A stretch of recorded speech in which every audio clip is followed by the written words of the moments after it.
गांव में तालाब के किनारे एक बूढ़ी औरत अपने 2 बेटे और बहुओं के साथ रहती थी। इनकी ज़रई ज़मीनें थीं, लेकिन ज़ुबैर अपने छोटे भाई को थोड़े से पैसे देता था और बाकी सारी आमदनी अपने पास रख लेता था। जुबैर बेटा, कबीर तुम्हारा छोटा भाई है, तुम इसको बाकी मुलाजमों की तरह थोड़े से पैसे क्यों देते हो? जमीनों से जो भी आमदनी होती है उस पे तुम दोनों का आधा आधा हक है।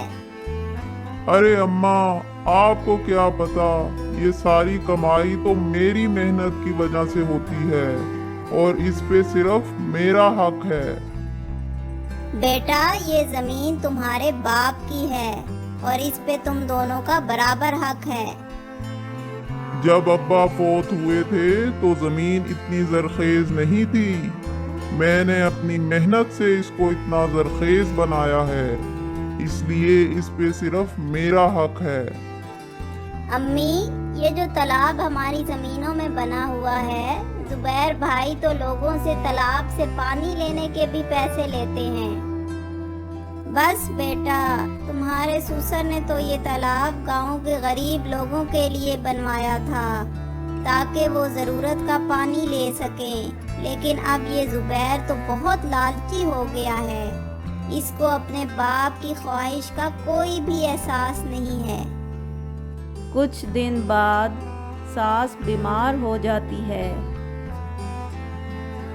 इनकी तबीयत बहुत खराब है, ये ज्यादा दिन तक जिंदा नहीं रह पाएंगी। कबीर बेटा, छोटी बहू को बुला कर लाओ, मैं उससे कुछ बात करना चाहती हूँ। जी अम्मी, मैं अभी बुलाता हूँ। तुम्हें अम्मी बुला रही हैं, जल्दी चलो। बेटी, साथ वाले कमरे में मेरा एक पुराना संदूक पड़ा है और इसमें मेरा कुछ सामान है, वो तुम अपने पास रखना और इसे बेचना मत। अम्मी, आप फिक्र मत करें, मैं वो सामान बहुत संभाल के रखूंगी।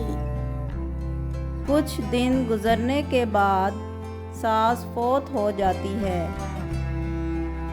जी, बात सुने, मैं सोच रही थी कि आपके छोटे भाई और उसकी बीवी का इस घर में रहने का अब कोई काम नहीं है। इनको अब अपना अलहदा घर ले लेना चाहिए। बेगम, तुम बिल्कुल ठीक कह रही हो। मैं भी सोच रहा था कि इससे बात करूं कि अपना कोई बंदोबस्त कर ले। फिर वो इन दोनों को घर से निकाल देते हैं। वो दोनों तालाब के दूसरे किनारे पर एक झोंपड़ी बनाकर उसमें रहने लगते हैं। भाभी, अम्मी ने फौत होने से पहले मुझे कहा था कि ये पुराना सामान तुम अपने साथ ले जाना। क्या आप मुझे ये लेके जाने देंगी? हाँ हाँ, ले जाओ। हमने तो वैसे ही इसको बाहर फेंकना था, भला इस पुराने सामान में क्या रखा है। सलमा, मैं तो तुम लोगों से मिलने घर गई थी, वहाँ जाके पता चला कि तुम लोग तो यहाँ झोपड़ी में रह रहे हो। हाँ, बस हमने सोचा कि अब अपने अलहदा घर में रहना चाहिए। लो भला, ये क्या बात हुई? इतना बड़ा घर था, उसको छोड़कर तुम यहाँ झोपड़ी में रहने के लिए आई हो? मैंने तो सुना है कि जुबैर भाई ने तुम दोनों को घर से निकाल दिया है। तौबा तौबा, कितना लालची है, छोटे भाई का जरा ख्याल नहीं आया। बस बहन, झगड़ा करने से बेहतर है कि इंसान रूखी सूखी खा के गुजारा कर ले।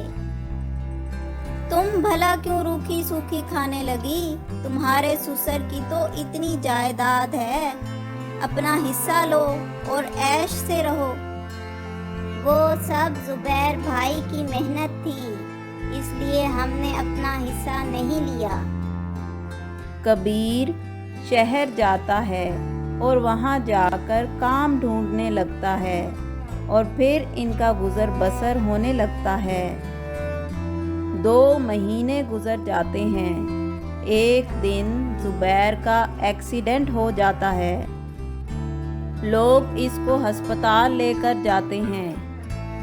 जल्दी से 20 लाख का बंदोबस्त करें, कल हमने ऑपरेशन करना है। ज़ुबैर की बीवी पैसे मांगने के लिए गांव के चौधरी के पास जाती है। चौधरी साहब, मुझे कुछ पैसों की ज़रूरत है। क्या आप मुझे 10 लाख दे सकते हैं? यूं ही ज़ुबैर सेहतमंद हो जाएंगे तो हम आपको पैसे लौटा देंगे। बीबी, इस तरह से तो मैं पैसे नहीं देता। तुम कहाँ से पैसे लौटाओगी? हाँ, एक शर्त पे मैं तुम्हें पैसे दे सकता हूँ। कैसी शर्त चौधरी साहब? तुम अपनी जमीनें मेरे पास गिरवी रखवा दो। लेकिन ज़मीनें तो बहुत महंगी हैं, वो मैं इतने से पैसों के लिए गिरवी नहीं रखवाऊंगी। तो फिर मैं तुम्हारी कोई मदद नहीं कर सकता। नहीं नहीं, ऐसा तो मत कहें।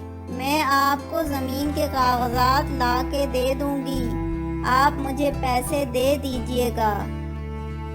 वो ज़मीनों के कागजात दे देती है और पैसे लेकर शहर चली जाती है। हा, कितनी बेवकूफ औरत है।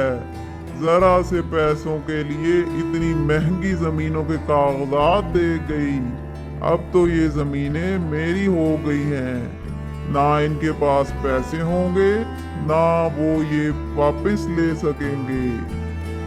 ज़ुबैर का ऑपरेशन कामयाब हो गया है, लेकिन 1 साल तक वो बिस्तर पर रहेंगे और वक्तन फवक्तन इनका इलाज चलता रहेगा।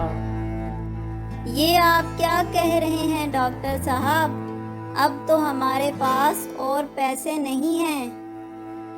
इलाज करवाना है तो पैसे तो लगेंगे।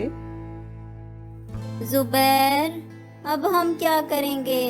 पैसे तो बिल्कुल ख़त्म हो गए हैं और डॉक्टर ने आपको 1 साल तक आराम करने को कहा है। मैंने तो अपना जेवर भी बेच दिया है। तुम मेरे भाई के पास जाओ और जाकर उससे माफी मांगो। शायद वो हमारी कुछ मदद कर दे। इनके पास पैसे कहाँ से आएंगे? हमने तो उनको जायदाद में हिस्सा भी नहीं दिया।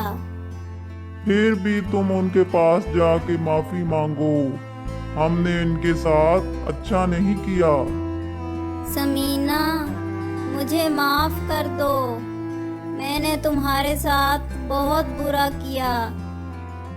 कोई बात नहीं भाभी, अब तो कबीर को शहर में नौकरी भी मिल गई है और कुछ दिन बाद मैं भी शहर चली जाऊंगी। क्या कबीर को शहर में नौकरी मिल गई है?